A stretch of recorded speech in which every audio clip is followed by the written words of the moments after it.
This is a 1957 Westinghouse Cordless transistor radio. It's their second lunchbox type transistor radio. Here's their first. It's also their first transistor radio. If and when I get this working, I'll make a video about it as well.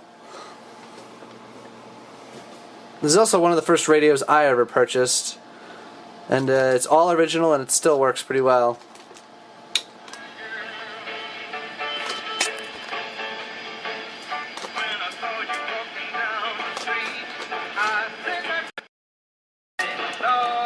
The styling is somewhat automotive inspired, which is pretty common for early American transistor radios. It was designed to either sit like it was just a second ago or up like this.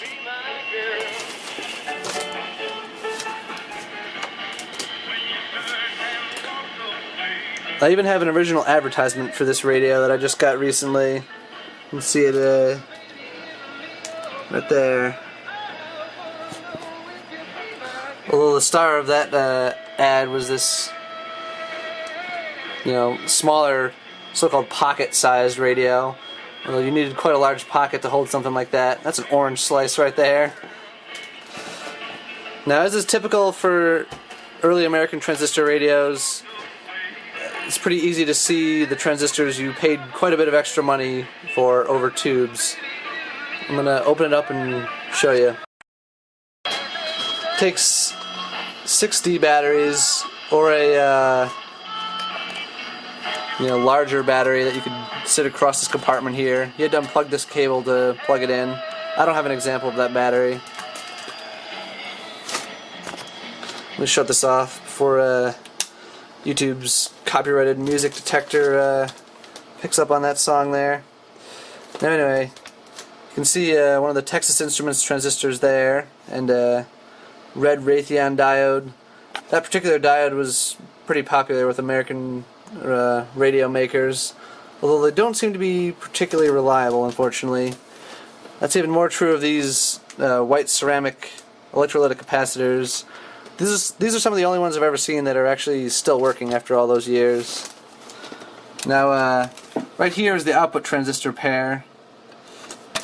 They're heat sinked in the hopes that they won't burn out when this radio is playing loud. Here's the tuning capacitor and oscillator coil over there. And this is the AM antenna. Now it has a very unusual speaker. You kind of see that here. Here's the dust cover of the cone. The magnet's actually on the other side. It's the only, at least the only American radio I'm aware of that uses a speaker like this.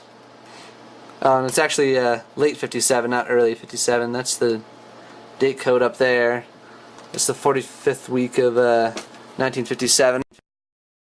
This one never had batteries leaking in it, which is also nice. Most of the D-cell battery radios have extensive battery damage.